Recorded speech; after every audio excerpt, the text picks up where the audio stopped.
C'est l'Adosphère. Adosphère. L'émission francophone qui parle aux ados.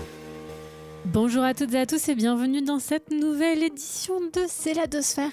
On est déjà à la 20e émission. J'arrive pas à croire que ça fait aussi longtemps qu'on se parle toutes les semaines le mercredi à 18h ou encore en rediffusion le samedi à 13h ou encore sur Spotify en replay partout toutes les semaines.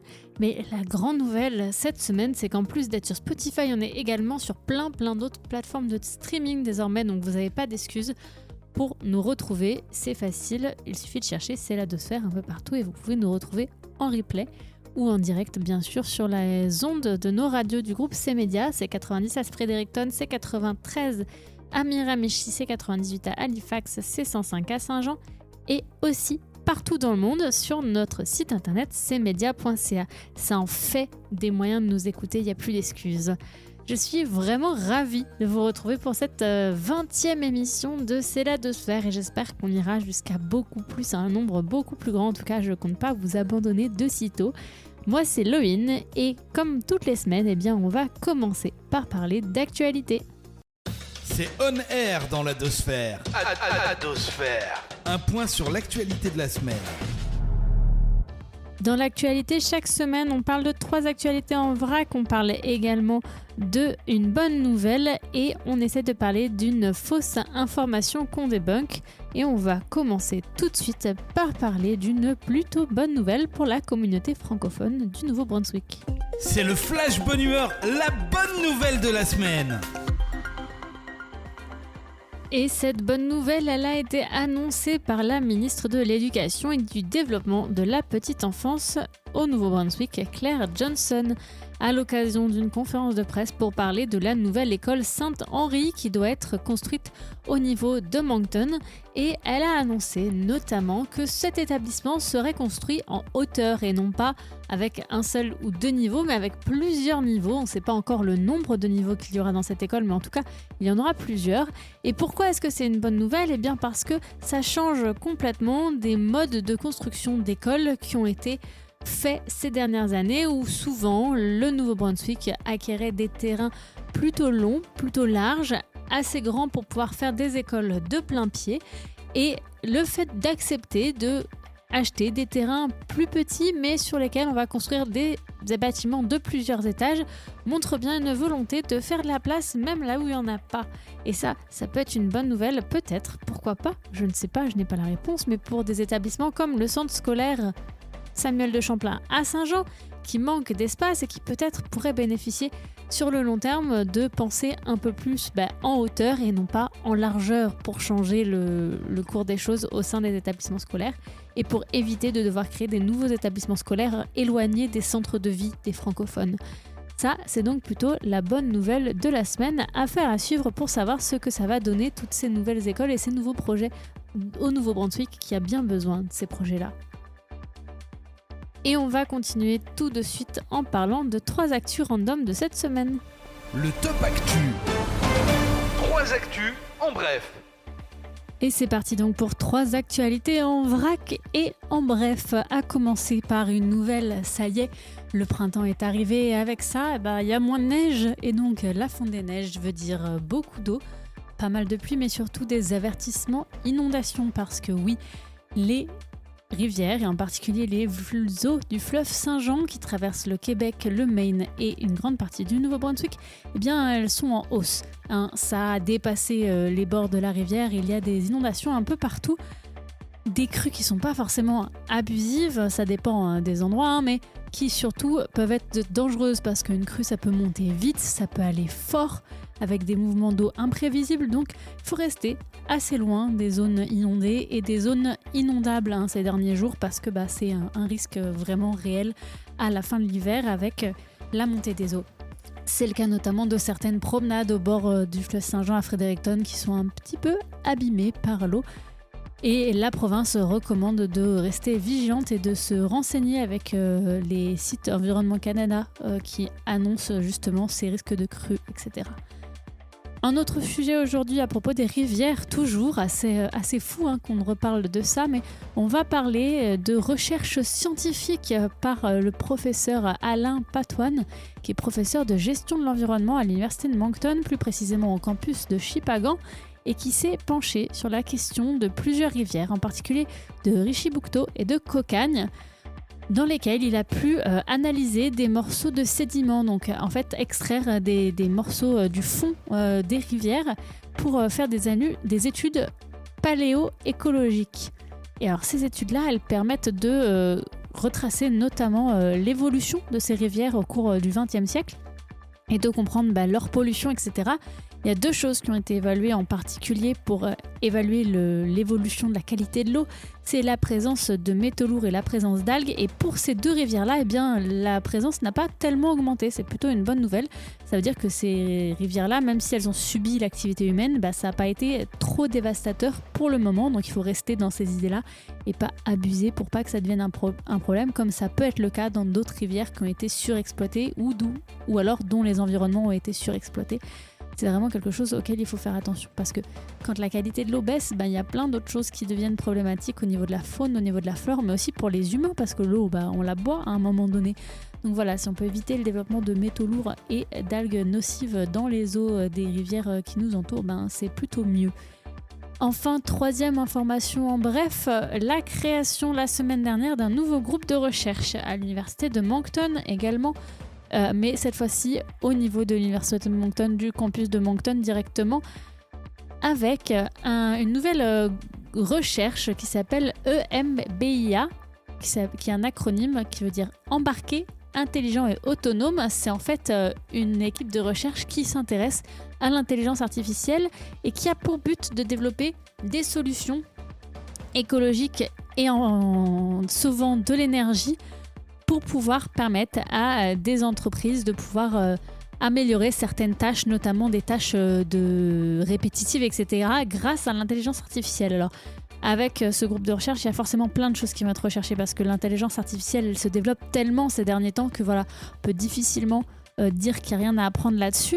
Et il y a plein de choses à créer avec l'intelligence artificielle. Attention cependant à ce qu'elle ne remplace pas l'humain, mais là, on en est loin. C'est plutôt pour améliorer l'efficacité de certaines pratiques et puis enlever des tâches lourdes à certaines personnes. Notamment, le professeur du département qui gère ça, c'est Andy Couturier. Donc voilà, on le nomme pour savoir qu'il existe. Mais voilà, c'est ce nouveau groupe qui va naître à l'université de Moncton à partir de maintenant. C'est déjà le cas. On en a fini pour les actualités pour aujourd'hui. Pour aujourd'hui, on va pas parler de fake news parce que j'en ai pas trouvé sur les réseaux cette semaine, mais vous inquiétez pas, ça reviendra dès la semaine prochaine. Et quant à nous, on va se concentrer dès maintenant vers la culture qui arrive dans un instant. C'est l'Adosphère. Adosphère. On parlait d'intelligence artificielle il y a quelques instants, alors on va parler de culture tout de suite parce que c'est le sujet de cette deuxième partie de l'émission. C'est le passeport des curieux dans l'Adosphère. Le repère des recommandations culturelles. Et alors pourquoi je comparais culture et intelligence artificielle ? Parce que selon moi, l'intelligence artificielle peut nuire à la culture. Parce que l'intelligence artificielle peut prétendre remplacer certains artistes en termes de création image ou musicale par exemple. Et ça me dérange un peu. C'est là où je trouve que l'intelligence artificielle a ses limites parce que l'art, ça ne devrait pas être fait par l'intelligence artificielle. C'est quelque chose qui a des émotions, qui a des passions, c'est humain. Du coup, ça me dérange un peu. Mais on ne va pas parler de ça. Tout de suite, on va parler d'art et en particulier de musique tout de suite. En musique, avec Denis Melançon, enseignant. Daniel Lavoie est un auteur-compositeur-interprète, pianiste et comédien canadien né au Manitoba. Franco-manitobain d'origine, il a grandi dans un milieu rural où la musique occupait déjà une place importante.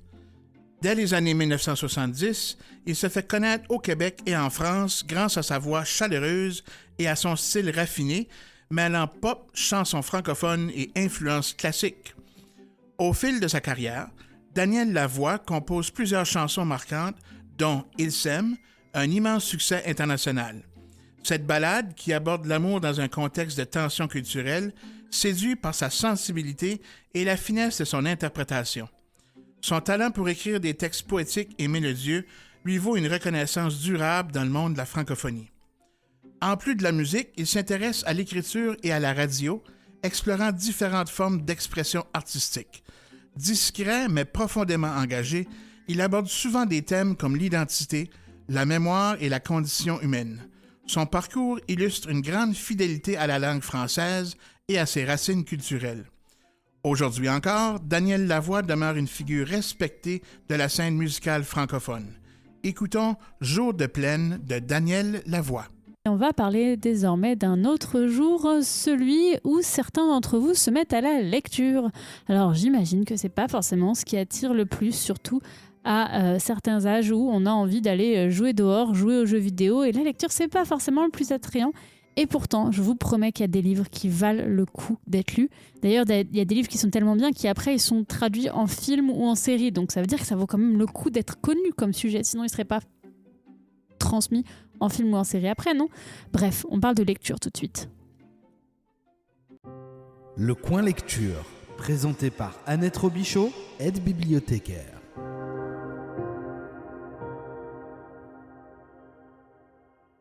En l'honneur du mois national de la poésie en avril, le livre d'aujourd'hui est « Ce que te disent les nuages » par Jonathan Harnois. Quelle est notre place dans le monde quand on se sent différent des autres?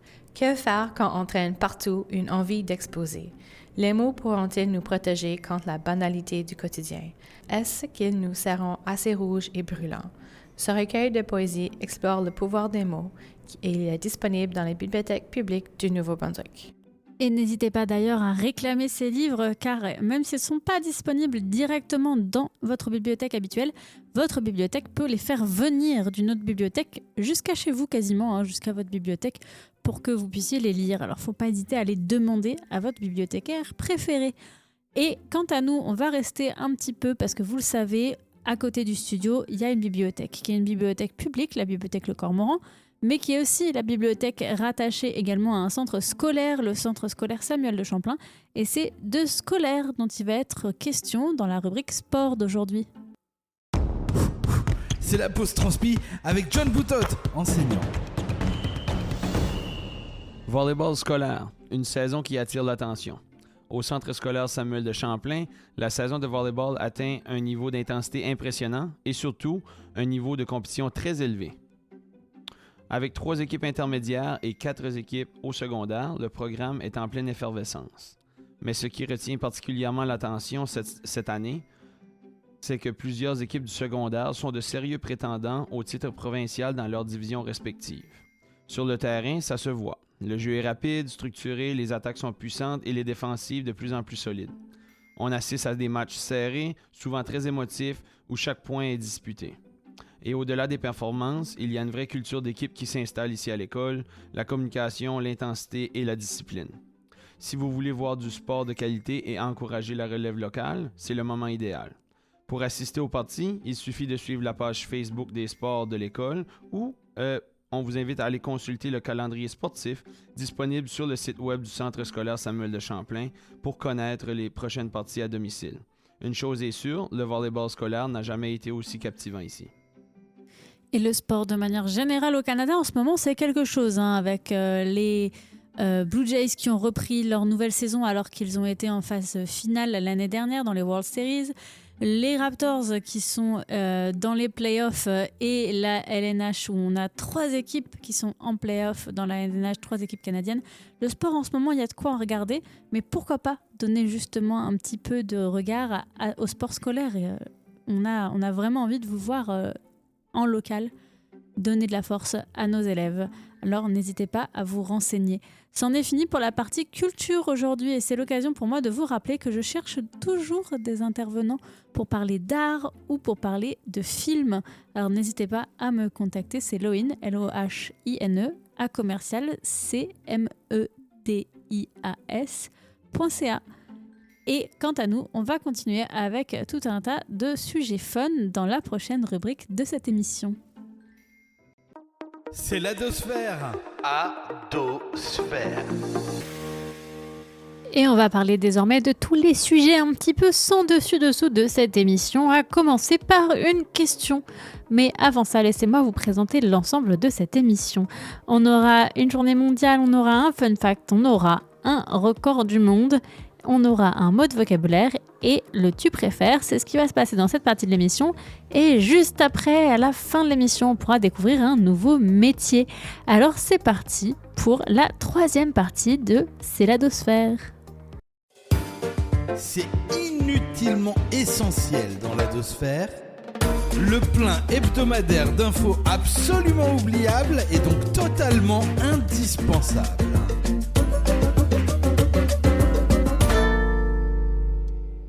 Et je vous l'avais dit, j'avais envie de commencer par la question, alors place tout de suite au tu préfères des élèves de Saint-Jean. Et toi, tu préfères quoi?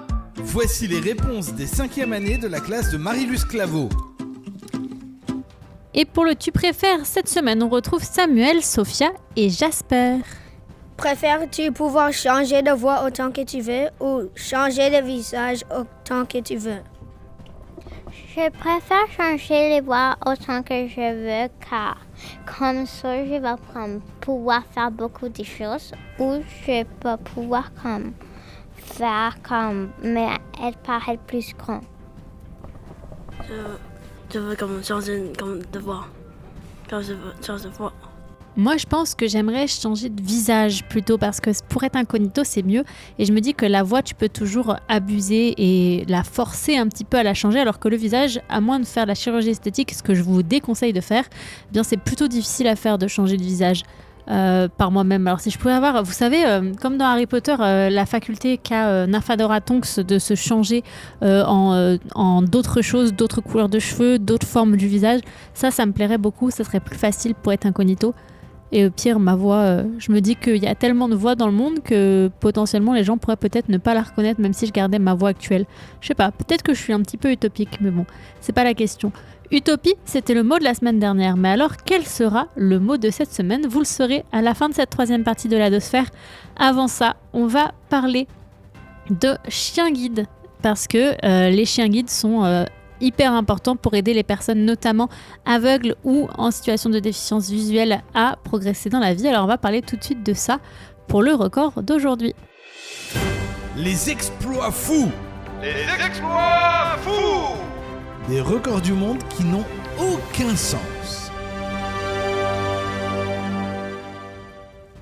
Et à propos des chiens guides, eh bien on va parler d'un record du monde qui a été établi par un groupe d'entraînement des chiens guides. C'est un record du monde qui a été validé par le Guinness World Record le 31 décembre 2021. En fait, en décembre 2021, il y a une association au Royaume-Uni qui a fêté ses 90 ans et qui a été fondée en 1934 et donc qui disait en fait que depuis 1931, parce qu'en fait même si l'association a été fondée en 1934, ça date de 1931, avait élevé des chiens guides pour pouvoir leur apprendre à être chiens guides. En fait, c'est une école de formation des chiens guides, c'est The Guide Dogs for the Blind Association au Royaume-Uni. Et ils ont retenu un record du monde, ils ont obtenu ce record du monde parce qu'ils ont au total formé 36 670 chiens guides au cours de cette période, jusqu'en 2021, mais ils en ont certainement formé depuis d'autres chiens guides, mais c'est donc un chiffre assez énorme, et donc ça a été valorisé par le Guinness World Record, et c'est le record dont je voulais vous parler aujourd'hui. Et on va parler aujourd'hui aussi d'une journée mondiale de cette semaine. 7 jours dans une semaine, mais une journée mondiale mise à l'honneur. Et la journée mondiale de cette semaine, c'est la journée de la Terre qui a été célébrée mercredi 22 avril. Et donc, c'est cette année le thème de notre pouvoir, notre planète, qui se concentre surtout sur les énergies renouvelables et l'action citoyenne.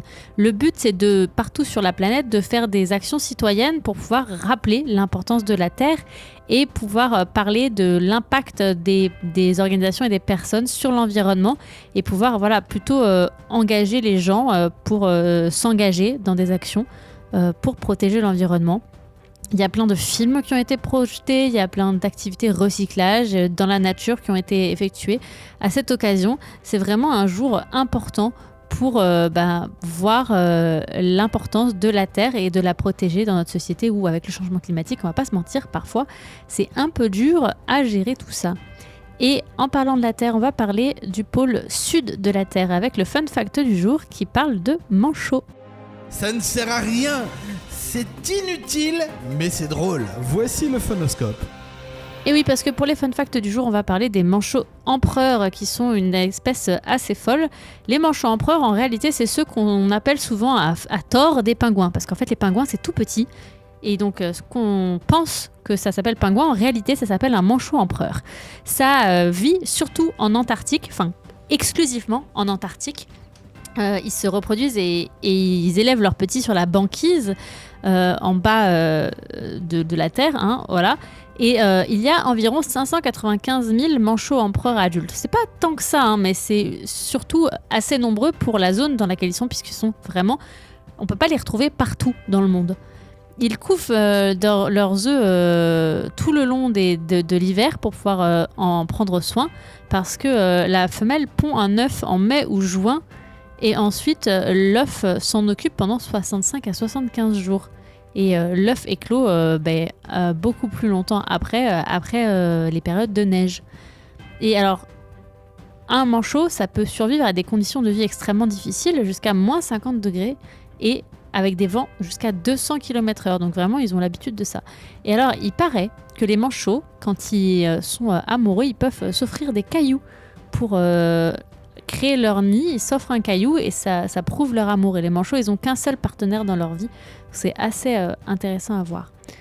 Et alors, par comparaison, les pingouins, c'est tout petit et ça vit pas du tout en Antarctique. Voilà, c'est pour vous donner une idée. Mais renseignez-vous sur ce que c'est qu'un pingouin. Ça ressemble pas du tout à la même chose que ce qu'on pense que ça ressemble. Le pingouin, c'est plutôt un oiseau, alors que le manchot, c'est ce gros animal qui est même pas capable de voler.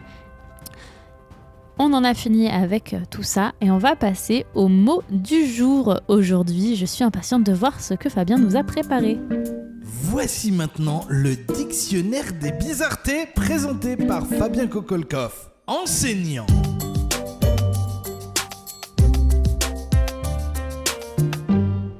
Bah dis donc, t'es vachement en retard pour enregistrer aujourd'hui. J'ai cru que t'allais jamais venir. Est-ce que tout va bien ? Ah oui, excuse-moi, j'ai juste pas vu l'heure passer. J'étais vraiment occupé à aider un ami à ranger son garage, et puis je peux te dire que c'était de l'ouvrage, on y a passé presque toute l'après-midi. Mais c'est bon, tout est rangé maintenant. Super ça, je suis contente pour vous, ça doit faire du bien d'y voir plus clair. Ah bah ça c'est certain. Pas pour changer de sujet brusquement, mais quel mot t'as choisi pour la chronique d'aujourd'hui ? Ah oui, je savais bien que j'avais oublié quelque chose, moi. Tu veux qu'on enregistre une autre fois ? Ou... Non, attends. Je pense que j'ai quelque chose. Et si on faisait le mot chantier ? Non. Si on faisait bric-à-brac ? Non. Oh, je sais. On va faire le mot Capharnaüm. Ok. Et t'écris ça comment ? Ah ouais, celui-là, il est difficile. Capharnaüm, on l'écrit C-A-P-H-A-R-N-A-U-M.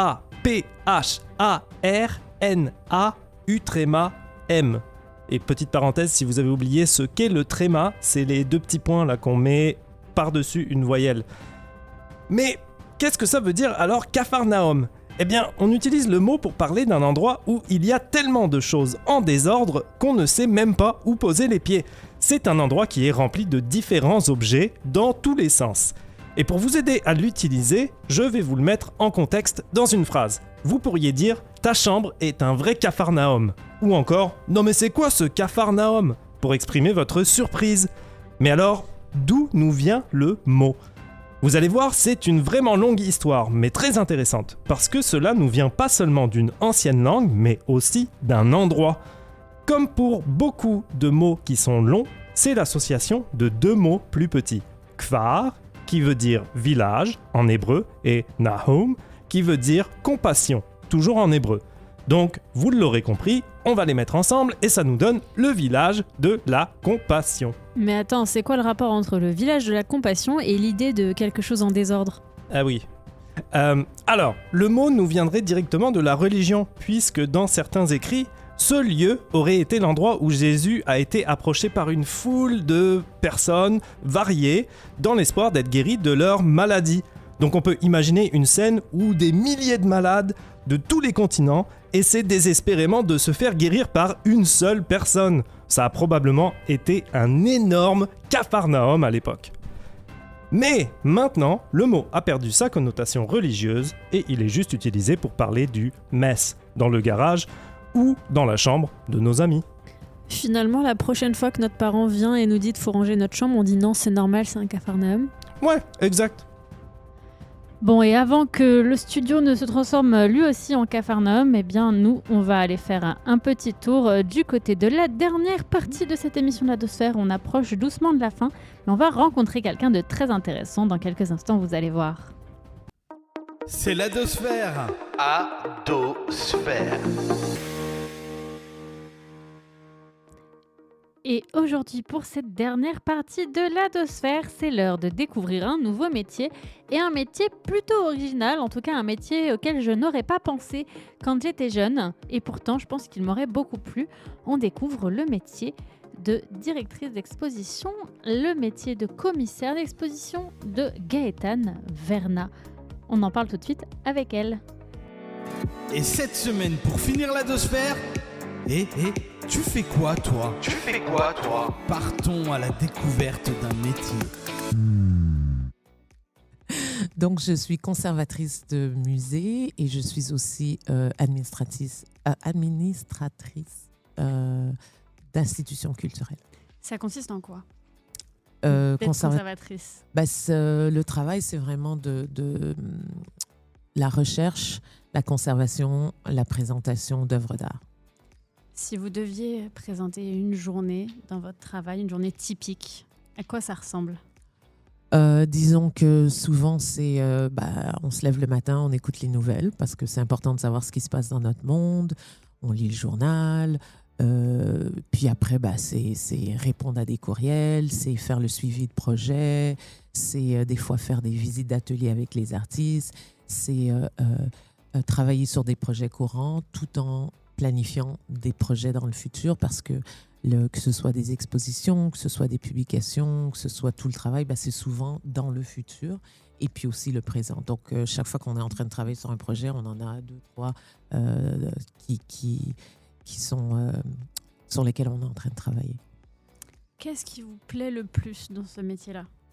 Moi, je dirais, c'est d'aller à la rencontre des artistes, d'apprendre à travers leur travail, de présenter leur travail. Et puis aussi, pour moi, personnellement, c'est les réactions du public face au travail des artistes, que ce soit positif ou négatif, que les gens aiment ou n'aiment pas. C'est ce contact humain face aux œuvres d'art des artistes. C'était quoi le moment le plus marquant de votre carrière ? Il y en a plein, parce qu'il y a plein d'expositions qui m'ont beaucoup, beaucoup touchée.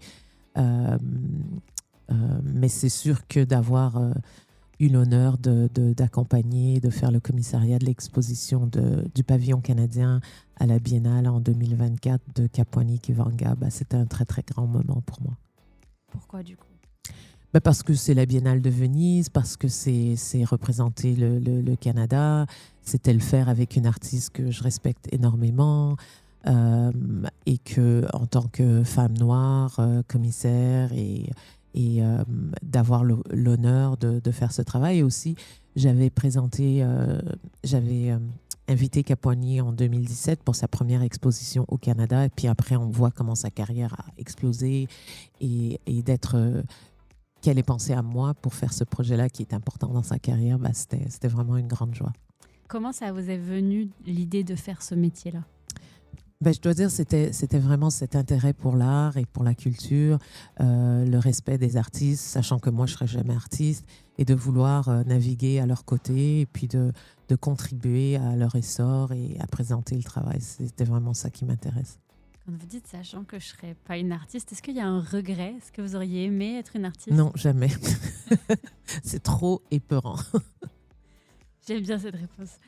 Quel parcours ou quelles études il faut faire pour arriver à votre métier, si c'est des jeunes qui nous écoutent et que ça les intéresse de faire ce métier-là, qu'est-ce qu'ils peuvent faire ?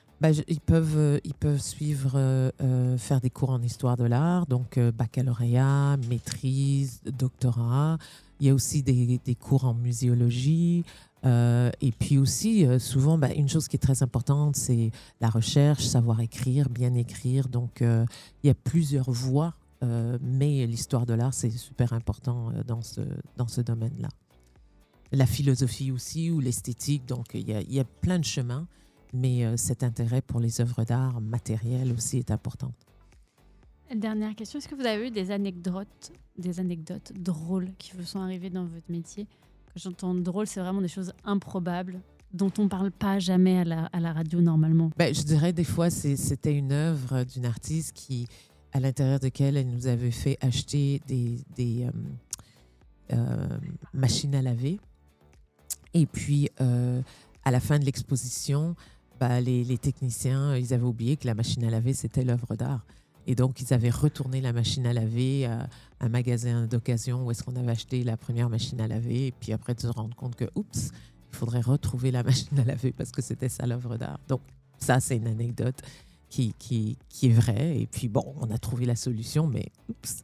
Ça a dû valoir un bon fou rire quand même, voilà. quand vous vous en êtes rendu compte. Oui. Et c'est sur cette anecdote surprenante que se termine notre émission de C'est la Dosphère. N'hésitez pas à nous retrouver sur tout un tas de réseaux sociaux et de plateformes de partage de podcasts en ligne avec C'est la Dosphère pour pouvoir nous réécouter en replay, en podcast. Et puis, si vous voulez nous retrouver, on est diffusé tous les mercredis sur les radios du groupe C-Média à 18h et puis en rediffusion tous les samedis à 13h. À très bientôt, c'était Eloïne sur C-Média. Bye bye. C'était l'Adosphère, Adosphère. l'émission francophone qui parle aux ados.